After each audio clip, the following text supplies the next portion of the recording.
This is the 20th season of Bass Talk Live. BTL is presented by Bass Cat Boats, Strike King Lures, Aftco, Pro Guide Batteries, Spro, Gamakatsu, The Bass Tank, Denali Rods, Beatdown Outdoors, and Sunline.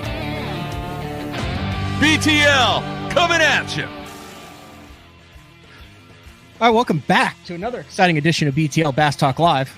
We're going to continue to talk about bass fishing. Just wrapped up about an hour and a half show with Chris Zaldane. Big shout out to him. Those guys are all over the map. He's getting ready to head to South Africa next week. Great appreciation for him jumping on and covering a variety of topics. We went through a little bit of the history. We talked a little bit about the role that social media has started to play in this industry across the board, whether you're an angler, whether you're a sponsor in it, whether you run a league that people depend on for their living. And it was just a casual Labor Day yesterday, taking care of some odds and ends. So I've been gone for like a month. So I had my buddy Tyler came over and he knocked the grass down like once every couple of weeks, but we've had like a bunch of rain. And then last year I thought he was doing me a favor, and I think he was actually playing a prank on me. Jared Miller came over and he had some extra fertilizer, and he's like, "Oh, let me fertilize your yard here, because I got 2.5 acres here." Dude, it grows like 5 times as fast as everyone else's yard now. So I have to mow like 3 times a week all the way through the summer. And I told him about it and he just laughed. So I'm fairly sure he knew that when he dumped the fertilizer in the yard, that it would just make me mow more. But I was knocking down some weed eating around the edges and the back deck, and then boom, my phone blew up. Like 9 people at once. You see what happened? You see what happened? This kind of came out of left field for me. I guess the more I kind of dug into it, it had been on the table for a while, but the National Professional Fishing League came out with an article, kind of a press release by Brad Fuller, president of the league. And the title is "Breaking News, the Future of Forward-Facing Sonar in the NPFL," and we'll bring Brad Fuller in now, who's a busy man. Just did about an hour and a half podcast with Luke Duncan last night. Really dove into it. Luke's been kind of the spokesperson and one of the commentators, play-by-play, color analyst, everything for the NPFL since the beginning. So there's a lot of stuff here that we'll touch on. Go listen to Luke's podcast that Brad was on last night. Really dove into a lot of the details. But dude, you have to be a busy man, and I greatly appreciate you taking a little bit of time out on a Tuesday morning to jump on BTL. No, Matt, I told you, man, when like you've been there since day one and always been very kind and gracious to the NPFL. So it's my pleasure to get on here and talk to you about it. I was talking before this, right before we went live. What is the call and text numbers on your phone over the last 24 hours as the president of a league that is a $5,000 entry fee that does live streaming, that has been around for 5 years now, to come out as the first no forward facing sonar during the 2025 season? Yeah. So I think we came up with about at least 300 texts, and it may be well over that. And, not as many phone calls as I thought, honestly, maybe 50 or 60 direct calls that I've either took and called back or whatever. But yeah, 350-ish. And have you fielded all of those, or what's your last 24 hours? Did you expect the feedback to be like this? Did you know what was coming down the pike when you said, okay, publish? Yeah, I think, man, we've been at this for going in year 5. And I think some of the fire that we've been through in year 1, the things we've been through, I kind of had a pretty good idea how this was going to go. And I'd say it's kind of went the script. You know what I mean? Like, we knew how polarizing it would be. We knew there would be a lot of variance in the reactions from ecstatic and people trying to build monuments and build NPFL, carve their bushes in the shape of the shield in their front yards. And then people who were literally trying to burn stuff down. So Yeah, it's been all over the place, but we expected it, I think. I'll put the link in the description in the bio. It just starts off after many sleepless nights and countless hours of discussion that touched every corner of the fishing industry. We at the National Professional Fishing League have come to the realization about forward-facing technology. Kind of talks a lot about it. And then in the bold down there, it says, starting in the 2025 season, the NPFL will prohibit the use of real-time imaging units, commonly referred to as live forward-facing sonar, during all official practice and competition. All other sonar, 2D, side imaging, 360 will continue to be permitted. The use of future technology will be evaluated on a case-by-case basis, which that line kind of terrified me. I was like, my God, there's something after this? Oh, and I think that's a great, man, you're a pro at this, man. Like, Mark can be proud. That's a great segue. I think again, I know we don't want to rehash a bunch of the stuff, but I think it's important for your audience because they're much more sophisticated than the low life guys, right? Easy. No, man, I think it's important to kind of foundationally let the fans and the people out there know like why we made this decision and what some of the foundational aspects were. And I believe, right or wrong, right? Like whether you agree with or disagree, I'm telling you what I believe. Mm-hmm. This technology doesn't stop. Technology only evolves. Technology continues to improve, and there's financial incentive for companies to progress. I would have to think that all these companies, they know what's coming next. And Matt, I used technology similar to this in the early 2000s in the military, and I know what the capabilities are. And there's been certain indicators as I watch this technology evolve that leads me to believe that there are certainly more things in the hopper. And I'll be honest, man, there was something I saw at ICAST that kind of jarred me a little bit too. And I don't know if you saw it or not, but there was a device you put on the front of your rod, like you attach it, you clip it to above your reel seat. And what it was is it was Bluetooth to a turret, and wherever you pointed your rod, your turret would point. So you didn't even have to steer it with your foot anymore. Like it would point to where your rod was. So you use your rod to point your forward facing, you make the cast, and now the turret is tracking your lure, not you tracking your lure with the turret. So, I mean, it's just, look, man, how practical is that? Would guys figure it out how to use it? Whatever, the goggles, all that stuff. Like the one thing, so that leads me to my belief that this technology and technology similar to this cannot go unchecked in the bass fishing world because it will literally render the sport unrecognizable from where it is now. That's what I believe. And we just chose to kind of take a look at it now and make a stand now for a lot of other reasons other than that. But that was a main factor in it. So when you say we, who is involved in we? So Paul Benson, myself, the ownership group. Mike is the CEO. He's also an angler. So I took Mike's input from the angler perspective and from the fiscal perspective about what this means financially to the NPFL. What are the potential outcomes? What are the impacts to the bottom line? So from a fiscal standpoint, with regards to whether Mike had any input to whether we actually ban it, Mike had no input in that decision. That was solely and explicitly my decision. I took advice from all the other players and we talked about it. And I will say that it wasn't unanimously agreed upon within the ownership group, right? About how we proceed forward and what we do. But once we finally came to the consensus of where we're going, we're all kind of pushing in the same direction as you would expect. And this is big. I'm putting you with the other two main players in this. I'll put you with Major League Fishing and Bass and the NPFL. So I know that they have angler representatives on the BPT side that anglers can then talk to that. And then the angler representatives talk to the board there on the Bass side. It's no secret. Probably the toughest job of fishing right now is to be on the Bass Tech Committee. They have angler meetings on that. I know that they have emails that go out. They have questionnaires, things like that. They poll the anglers after events. Was any of those steps taken on the NPFL where you polled the entire field, where you had an angler committee, where you allowed the anglers on the NPFL to speak either for or against the decision? So we did a couple things. The one thing that I don't like to do is ever provide somebody that I'm doing business with anonymity.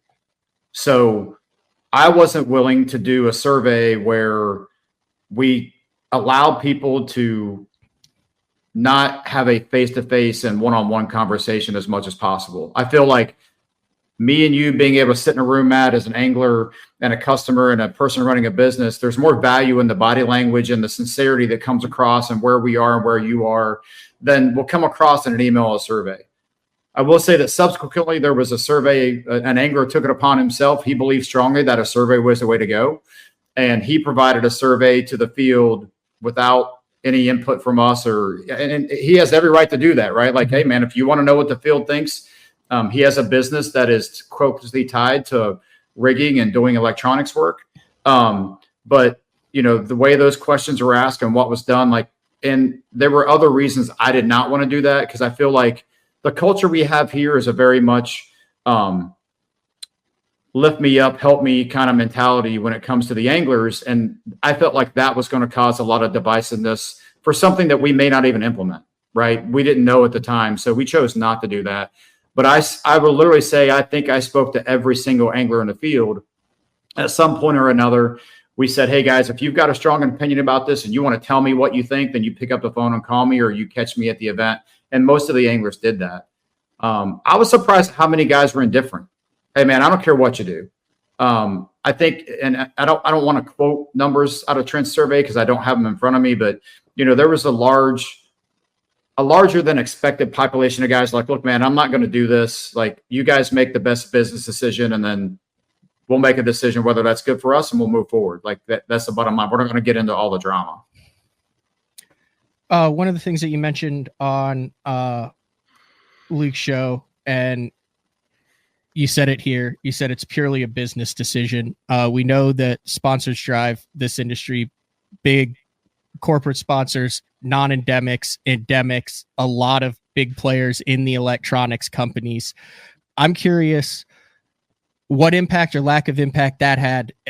The Garments, the Lowrances, the Humminbirds, their parent companies. Was there any interaction with them when this was going on as to, you know, hey, I hear, you know, we'll pay you this to keep it, or what was the involvement of the endemic electronics companies in this decision, if any? Zero. I mean, it just, there was no, look, man, I don't want this to come across as like spiteful, or it's matter of fact, like none of those companies have ever supported the NPFL financially. None of those companies really even participate in the content generation side. Like Lowrance didn't even share the winning photo of Mike Corbishley when he was holding a $100,000 check up on the NPFL stage. Now you can start to say, why is that? You know, have we done our due diligence? Have we done what we need to do? And the answer very well be that we haven't done enough, right? But I don't think, because of where those companies are invested with their dollars and their marketing with MLF and Bass, I just don't think there's enough to go around for the NPFL. And I don't fault those parent companies for making those choices. My job is to grow the NPFL into a big enough platform. They undeniably have to be here. And that's what we're focused on. I'm not focused on who's not here. I'm focused on who is here. But I think there was I think there were some enablers.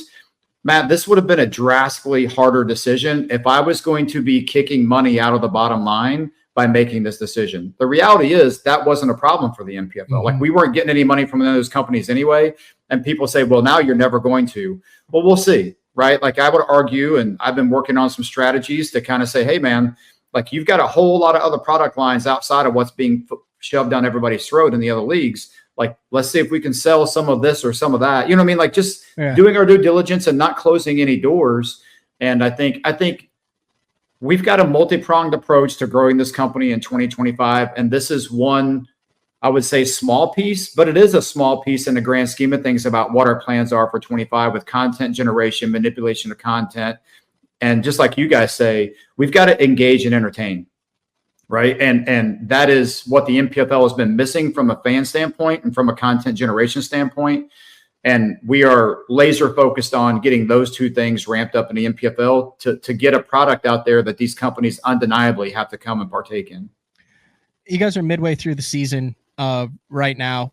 just coming off a very successful. It looked tough and rough too. Like you're expecting mid-20s bags, and we saw a little bit of that too. But Gary Atkins, 56 pounds, 12 ounces on Saginaw Bay win. But I want to scroll down to the bottom there, and I mean, you guys are 118 anglers midway through the season. So I mean, if you were to look back on that over different courses of the ebbs and flows of the NPFL, you'd have to be like, yeah, I'll take that every day of the week and twice on Sunday.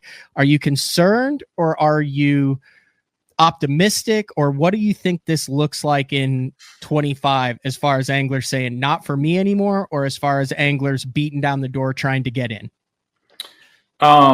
Yes. So I listen, man, and I think we're getting into some of this a little bit later. Like the human dynamic and all this is, I'm infatuated with it, right? Yeah. And I think at the end of the day, and I listened to kind of what you and Chris were talking about a little bit while I was getting the office cleaned up so I could actually do this. But there are people that this directly aligns with who they are as a person, who they are as a brand, and the companies they support. It aligns very well. Converse to that, there are people that, man, this does not align at all. So if you look, Matt, every year, the minimum turnover we've had in the NPFL from year one to now is 30%, the best we ever had, right? So that number has been much higher. And then you look at the variables that influence that and you go, well, yeah, it makes sense. You were 46% in this year, and here's why. So the reality is, when I sat down with our current angler list and I ran down the list, I couldn't get the number above our worst year. You know what I mean? From where I was at. So, okay. And I honestly think once the emotion wears off this and guys really start to sit back and go, okay, now what am I going to do? Right? Like the emotional high, the shakes that you got because you're pissed off that the NPFL took away something that you have as a staple in your repertoire when it comes to fishing. Once you get over that, now the real evaluation starts about what you're going to do in 2025. I believe, and I may be proved dead wrong, there will be people that stay, and there's already been people that were, and I'm not going to use names, there are people that emotionally reacted, which invoked an emotional response from me on Luke's podcast last night, because this is personal, right? Like guys like, oh man, you take this way too personal. Well, I'm sorry, man. Like this is a big deal to me. And I've tried to do better at that as I've gotten older. I've tried to do better at that as matured as a leader and manager in the NPFL. But when people personally attack you and go after the things that they know are near and dear to my heart, like we care about anglers. And when an angler says, well, you don't care about the anglers, we prove every day that we care about the anglers. And if this is an indicator that we think otherwise, then you're not listening, in my opinion. And those anglers, this morning, I woke up to some text messages that were like, hey, man, I'm sorry. Like, you're right. I reacted emotionally. I'm there with you. I'm here for 25. And it would surprise you that those anglers are, I think people would be surprised who those anglers are. But I say that to point out that I think the overall retention is going to be higher than what people expected. Okay. And I have gotten, of the 300 text messages I got yesterday, there was a lot of those people that are not currently in the NPFL that are asking those types of questions. Hey, what's your schedule? One? Can I ask? One? Yeah. Has Randy reached out to you yet? Randy has not reached out. No Randy Blockett yet. No. Dude, I thought he would be 1A on the list. If there's anybody in the game who can get a boat deal, put together the $35,000 in entry fees, and get in the 2025 season, I would think Randy would have been first on the list. Man, I'm not here to, like, I'll be honest, Matt, like I've tried to do better. Like I'm not a consumer of Randy's content, right? Yeah. Like I think it's polarizing. I think it's clickbaity, and great on Randy. He's grown, dude. He's grown that channel. I do watch the numbers. Like he has really grown. And Randy, listen, I received probably, I think Michelle told me we had 36 or 37 emails. I'm like, man, like people just saying, thank you. You know, well, Randy told those guys on his channel, like, hey, you need to go thank the NPFL. You need to go support them by buying their merch. Dude, they did it. You know what I mean? So for that, I'm grateful. But I would have to seriously consider, because Randy's such a polarizing guy, is Randy good for the NPFL or bad for the NPFL from the exposure and what it would bring to the NPFL? And Randy fans are going to say, absolutely, he'd be wonderful. And other people are going to say, no, he wouldn't. But there's been several very high profile anglers reach out. And again, I touched this on with this Luke last night, but when you come to me and you're just spitting venom about the current organization you're with, and you're unhappy and you're displeased, and I don't say a word, man. I'm just sitting there. I'm like, listen, it's only a matter of time before I'm in your crosshairs, right? Like, and there are people in this world, man, that we encounter every day that just their happiness, their joy comes from being miserable, right? And there are some anglers like that, I believe, right? That my concern is that they don't really even know how to be happy. So why would I ever dream that I can make them happy? And you got to be very careful who you align yourself with in this industry, in this business, because we are a culture-oriented and culture-driven organization. And I can't allow cancer to infest what I've spent 5 years building. I say what we have spent 5 years building. You know what I think it is? I think that it's that tournament bass fishing is the only place where everything's hustling, bustling, then you get on the dang water and you're just alone with your thoughts for 12 to 15 hours a day after day after. Man, a lot of stuff could go through your head on that. You get anything else and there's always something to distract you, but you get on that water and something's like, dude, I was really pissed. Frankly, I got screwed in the boat draws in the opens this past year. My highest boat draw was a 95, and then all my other boat draws were below 156, 6 consecutive tournaments. And I'm like, dude, why is this? Like, I mean, I was ready to burn the house down. And I'm like, but I think, I mean, why do you think there's such a visceral reaction to things like this, when if you actually take it and look in the grand scheme of things, you look at it, it's not like positive or negative. It's literally just like you said, a business decision. Well, I think so. Before we get into that part of it, to touch on your point there just a little bit, is literally if you can set back, remove your emotion, and go, what's really good for the sport?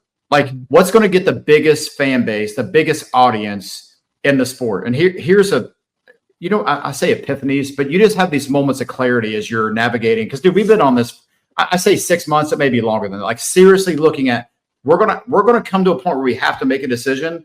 We need to be looking at this now. And I have done that personally for at least 6 months. And I will tell you, there's been things that happen. You look at Champlain, St. Lawrence, and Saginaw Bay, right? Take the top 5 cameras from all 3 days. Take away the logos, take away the jerseys, just put a silhouette of an angler up there doing what they're doing. Buddy, it all looks exactly the same. Like, there's no deviation in what you're viewing on the screen. I don't think that's good for the sport.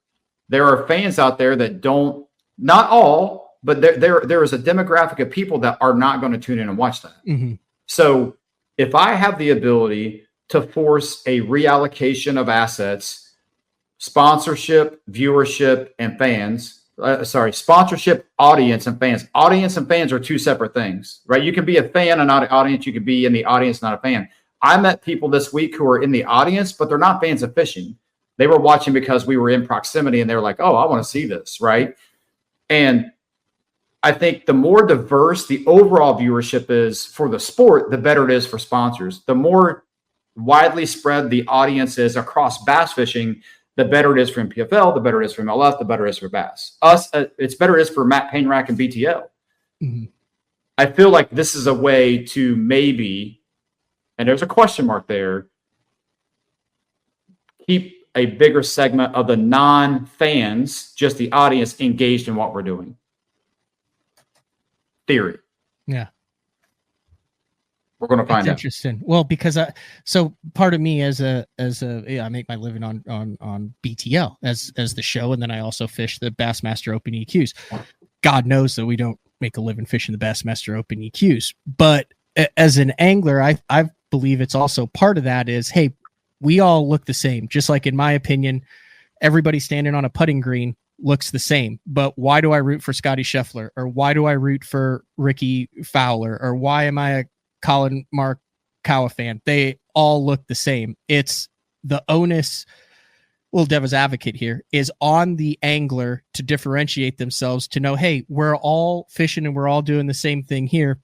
why, even though I've only met Luis Fernandez twice at Classic and at ICAST, do I root for the guy? It's because he's the Bass Warrior, and he differentiated himself on the water with his exuberance and his joy for the sport, that when I see him at the top, I'm rooting for him at the NPFL level. So I think a lot of that also has to go back on the angler, because in reality, if everyone's bed fishing, they look the same. If everyone's hitting a tennis racket, they look the same. If everyone's hitting a golf shot, they look the same. There has to be an understanding of the angler as a brand and how to differentiate themselves, when we all pretty much look the damn same out there, Brad. But Matt, you've heard the analogy, and I've got a couple of these that I've came up with in the last 24 hours. Like you've seen the pictures of like the dad and the daughter out hunting or fishing, and they pan to her and they say, well, she thinks we're just hunting, or she thinks we're just fishing. Like, dude, I say that to anglers. I'm like, bro, you're an entertainer. If you're not entertaining and you're not moving the needle for yourself when you get a live camera, bro, like, you think you're the first angler to ever catch 25 pounds on a swim jig, or you know what I mean, or whatever. Like, it's not what you do, it's how you do it. Mm-hmm. And it's so hard because I think some guys have to focus so much on that part of it. They forget that there's a camera behind them, and this is your opportunity to get sponsors. Whether you can, like, Louis has not always crushed it on live catching fish. He's always crushed it in personality. Yeah. You know what I mean? And I think that type of mentality when it comes to selling your brand and building your brand, like, hey man, you're not going to be the last guy to ever catch 25 or 30 pounds on any given bait, but people will remember you because of your passion for what you do and your love of the sport. You know what I mean? If you can convey that in a way that's productive, it's marketing 101. The first thing you have to do is you have to stand out. Good, bad, or indifferent. Like, you have to do that. If you're not doing that, this is a great way to stand out. I mean, this is the sensible way. I remember I sat, I was talking to Dave Rush, and I said, dude, and this was like 3 years ago when this whole first thing started. And I was like, it'd be the smartest move for them to just can it, because it would differentiate them. Like, you know how hard it was trying to build a market share and get sponsorship when you came in with 10 live cameras that first year, and you're going against the BPT with 10 live cameras, and you're going against Bass. You've come on the show and talked about how hard it is to get into this space and create value for the organization.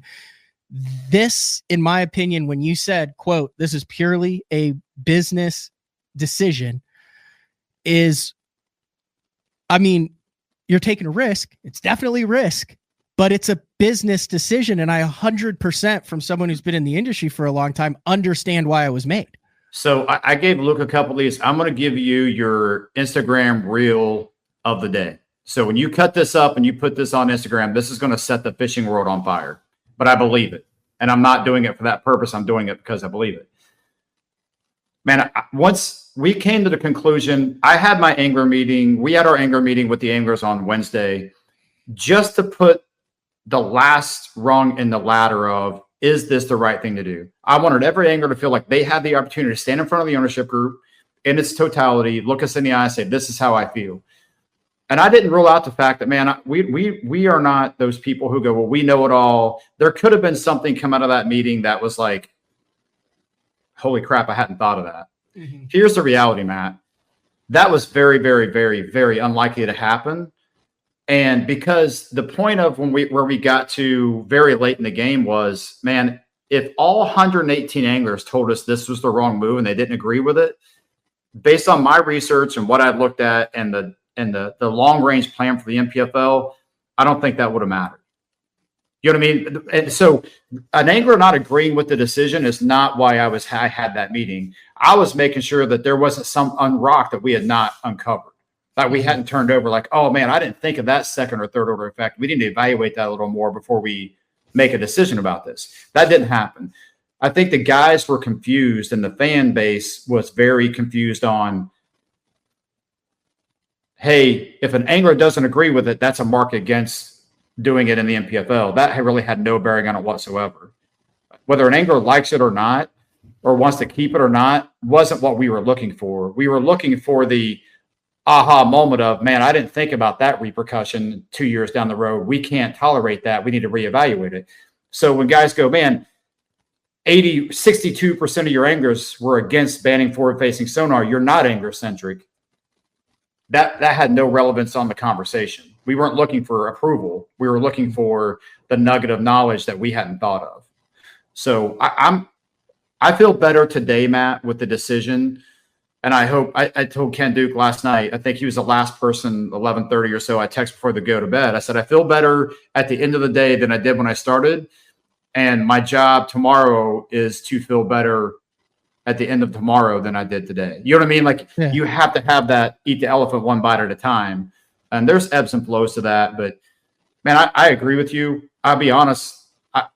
After we got so far into this, I told Ken Duke and Mike and I said, man, I think I'm at the point where I don't think there's a scenario where I can't do this. You know what I mean? Like I believe so strongly in this that like anything now is going to be like I'm going to consider it as we're giving up. Yeah. Right. So and I'm not that guy. So here we are.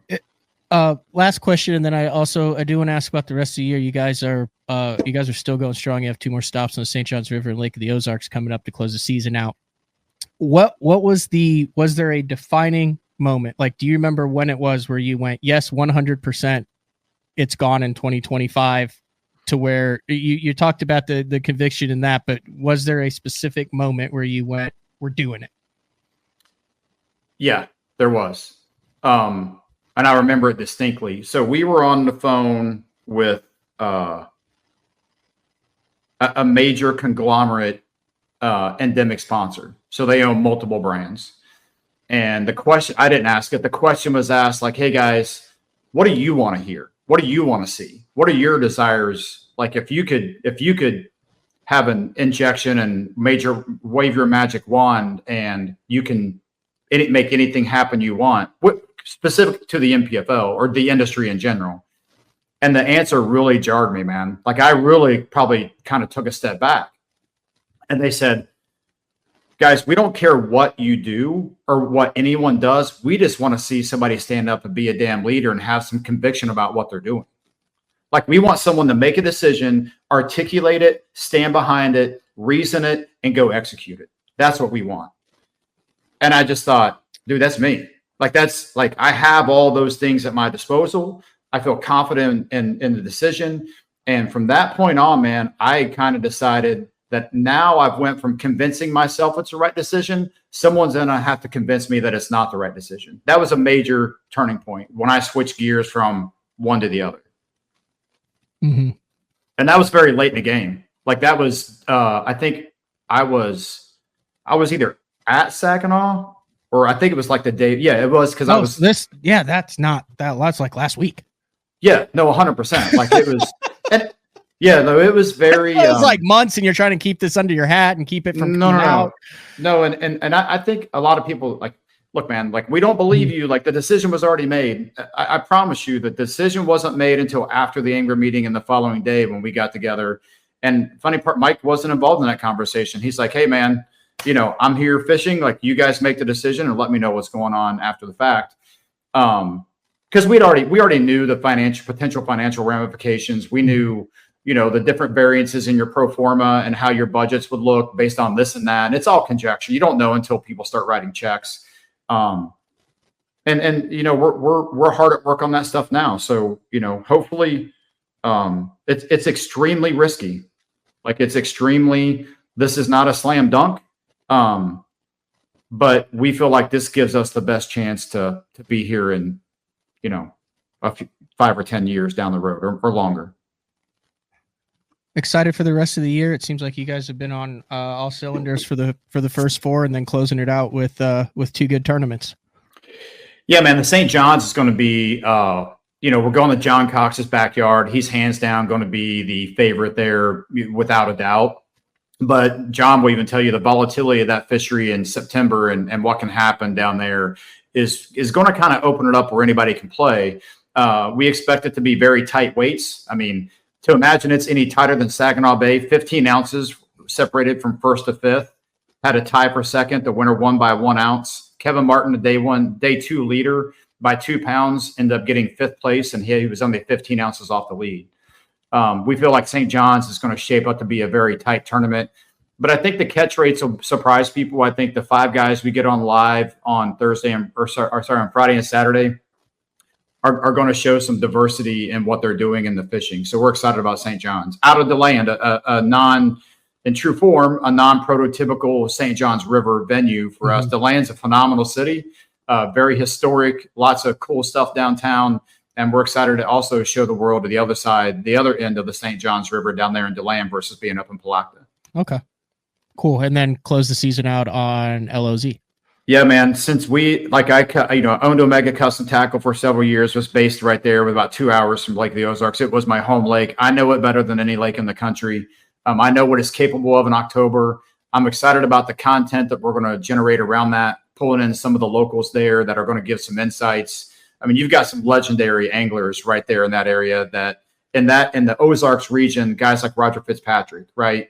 Dear friend of Michelle and I, we love him and his whole family. So it'll be interesting to vary up the content that we put out around that event. And we feel like we're going home. So we're real excited about it going to Lake of the Ozarks. Last question, then I'll let you go. I know you've got a busy day ahead of you. Is this a finite decision? Is this the NPFL moving forward, or at the end of the 2025 season, are you going to look at live streaming numbers, sponsorship dollars, angler participation, and reevaluate it on a year-to-year basis? I don't see, and man, I hesitate to answer finite questions like that, right? But I will say this: I can't imagine a scenario where the NPFL could survive a retraction and to walk back where we are, right? Like I can't imagine how that would look. I can't imagine executing that. I can't imagine the industry and our fan base tolerating that. Anglers don't want to hear this. Anglers are vital to the NPFL, any organization. If you don't have anglers, you have nothing.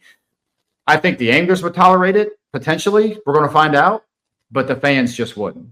Right. Like, I think you talk about ostracization and pushing people away, like, pull a Kamala and get all flip floppy and, chase ghosts with, well, this is what we're doing now. And look, man, this isn't the last big decision we're making for the year. We've got 2 more major announcements that we're going to let this percolate. We're going to take advantage of the news cycle.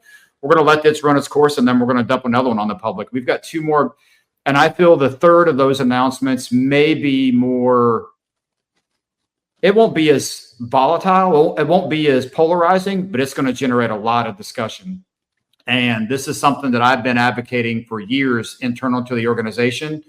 And I think I just beat everybody into submission, and we're going to make a major change with regards to the rules in 2025 that may be more polarizing or more talked about than forward-facing sonar, but not more polarizing. Oh, there's so many things running through my head right now. Good. We'll just leave it on that, Brad. Okay, perfect. Like I said, I greatly appreciate it. It was good. Go check out the full hour and 20 minutes that Brad did with Luke Duncan. Covered a lot of stuff that wasn't covered in Luke's podcast, but definitely wanted to get you on some major breaking news in the industry that dropped yesterday on Labor Day. And have fun down in Florida. Thanks, buddy. Appreciate it. All right. See ya. All right. That is President of the NPFL, Brad Fuller. We'll take a break. When we come back, some closing thoughts. I don't know how deep I want to get into it. I have some closing thoughts on this. Yeah, I'll do some closing thoughts on this. It's BTL on a Tuesday. We'll be back right after this.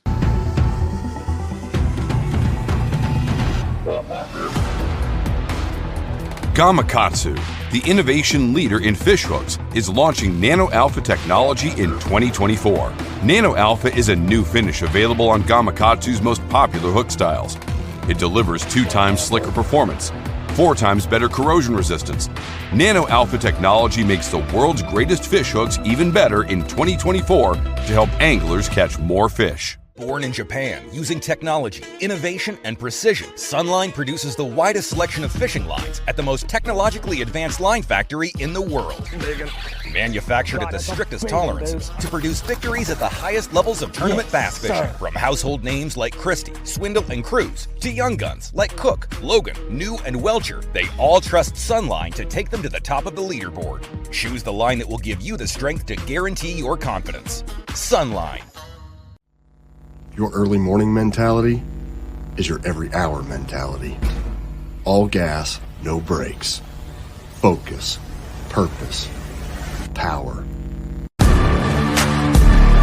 Destined for the water, but confident everywhere else. A calming buzz before the storm, the truth of nature itself.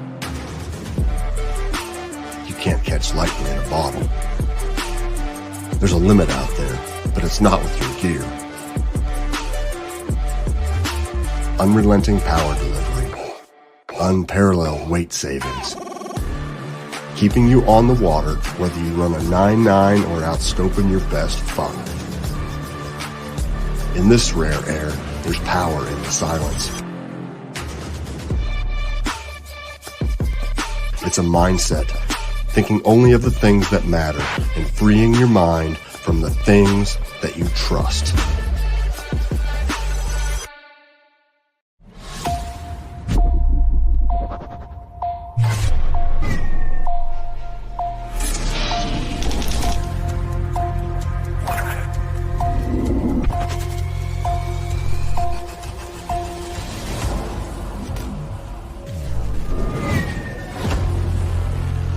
Everything you need, one legendary brand.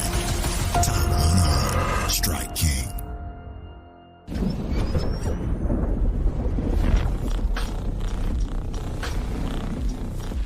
Gear that just plain works. Cast after cast after cast.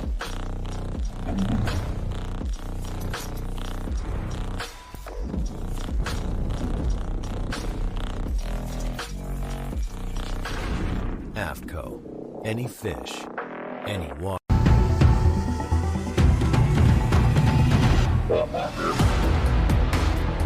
Gamakatsu, the innovation leader in fish hooks, is launching Nano Alpha technology in 2024.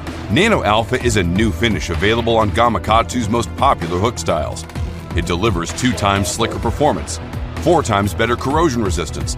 Nano Alpha technology makes the world's greatest fish hooks even better in 2024 to help anglers catch more fish. Born in Japan, using technology, innovation, and precision, Sunline produces the widest selection of fishing lines at the most technologically advanced line factory in the world.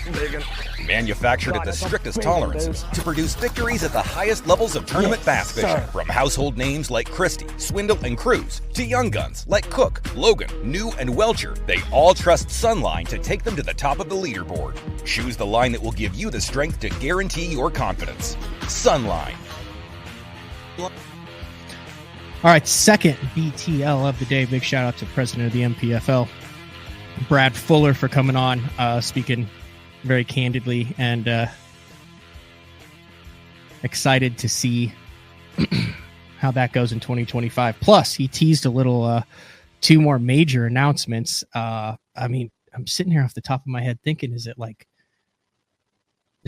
a number of fish? Is it bringing back the A? Like, there's a whole bunch of different things that could be done, but I think the what I got from everything that I've read with the article that is on the National Professional Fishing League, all spelled out.com, from Luke's show, from what Brad talked about today, it was a business decision.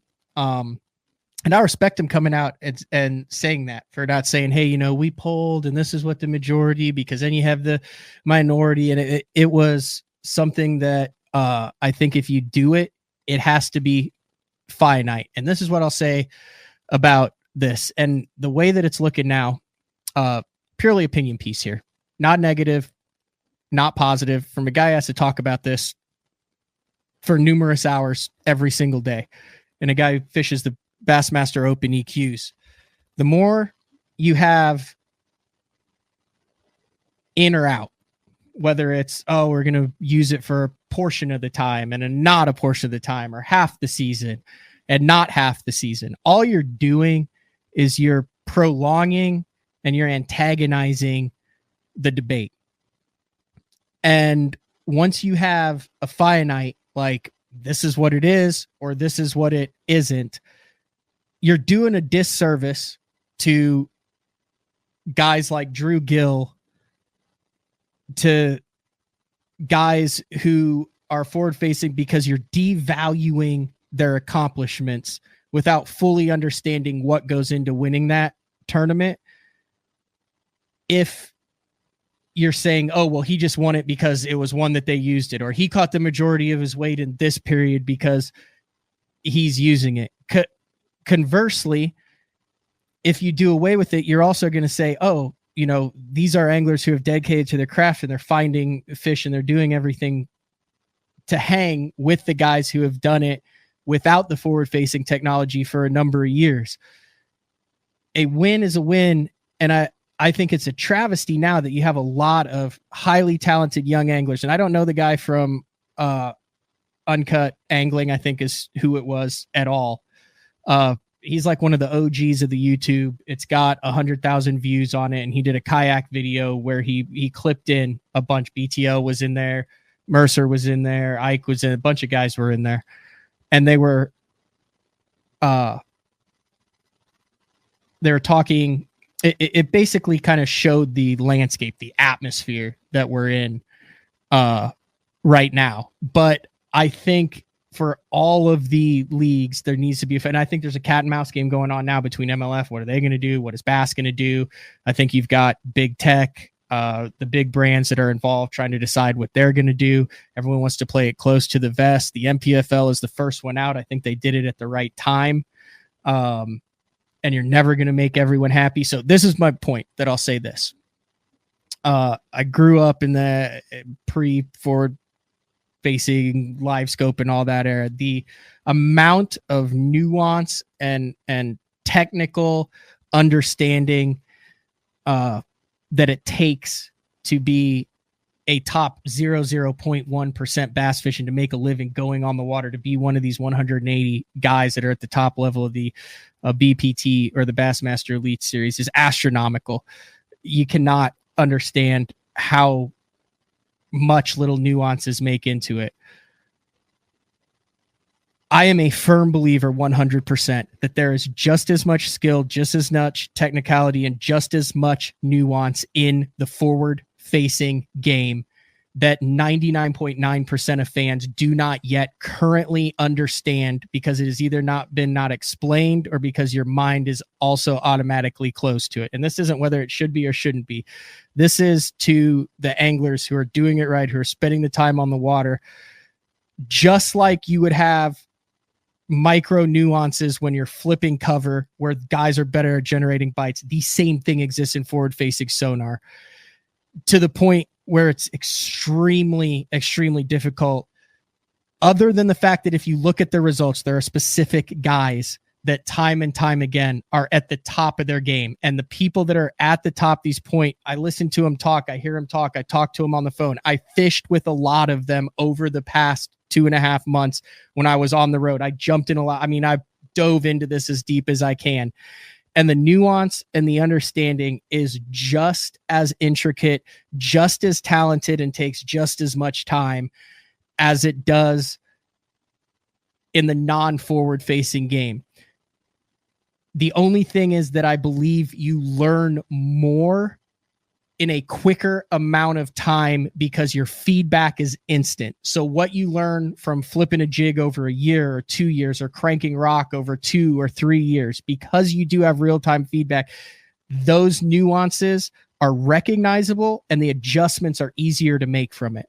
But you take, like I said, a Drew Gill, a Kyle Patrick, and you get in the boat with them, they're catching fish that every single person that has forward-facing sonar are not catching because they're better at it, because of the nuance and the understanding. And you go to every single different fishery, and I fished 10 different fisheries over the month of June, July, and August, from Oklahoma to Michigan to New York to Canada, all across. It's not the same bite everywhere. And what worked in one lake doesn't work on the next. And there are incredible nuances and differences that I just don't think a lot of people understand. And it's hard to convey that because you can't just look at it and see it. And a lot of these guys aren't talking about it because that is what is giving them the advantage. It's the same thing that they're not talking about for years and years and years until there were live cameras in the boat. And then they're like, oh, he's using a blue sapphire in that color water. How come he never mentioned that before? It's because he had a live camera in his boat. So it's very interesting. I try to stay as neutral as I possibly can on this. I'm actually working on a Legends Week coming up. I want to talk to a bunch of bass fishing Hall of Famers about tactics, non-forward facing related stuff. Like I said, tomorrow we have Matt Becker on. He's going to talk about the team championship series and then Fish the Moment with Johnny Schultz at the end. So kind of some uncharted water, but we did right around 3 hours of live streaming today. Big shout out to Chris Zaldane in the first part of the show. I hope I articulated my thoughts clearly. I feel like I got like a little circuitous there in the middle, but Carl Jochimson, I'll say this, and I think he was on Mercer when he said this. He said, and this is the truest statement that there's ever been about this. Everybody's right and everybody's wrong. And when that's a statement, it's hard to placate hard to make everybody happy. So we'll see what it is, but that's all we got for today.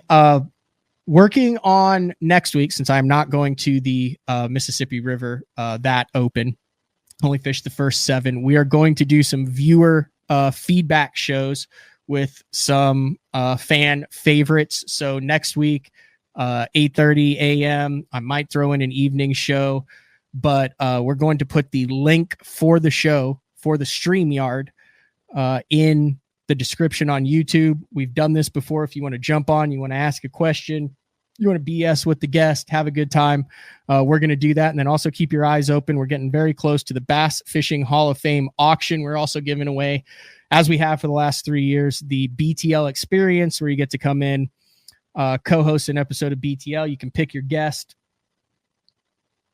assuming I can get him or her, whoever you want on. And then we'll go fishing for the day. Giant crappie, bass, your call. Also some other really cool BTL related items. My buddy Juice from Juice's Jigs putting together a full pack of his hair Mickeys, his hair jigs that are probably one of the hottest baits out there right now. I've got Epic Eric from Epic Eric's Bass Lab and Smallmouth Crush with Travis Manson that's putting together an insane auction item of impossible to get balsa crankbaits, spinner baits, a lot of crankbait makers that aren't around anymore. He's putting that together. We've got Frank Scalish that's putting together a autographed and one-of-a-kind drawing, an hour-long dissect the lake kind of locker room session with Frank Scalish on that. And then we also talked Ben Milliken into giving away another day on the lake, another fishing trip with Ben Milliken. Last year, I think that went for like $16,200 amongst a lot of other stuff that a lot of the great guys at the Bass Fishing Hall of Fame board and fans of the sport are putting together. So I need to hit the music. Great show. We'll be back tomorrow. 2 more shows tomorrow as we get back into the swing of things in studio. This has been another edition of BTL Bass Talk Live. We'll talk to everybody tomorrow, 8:30 a.m. Central Time. See ya.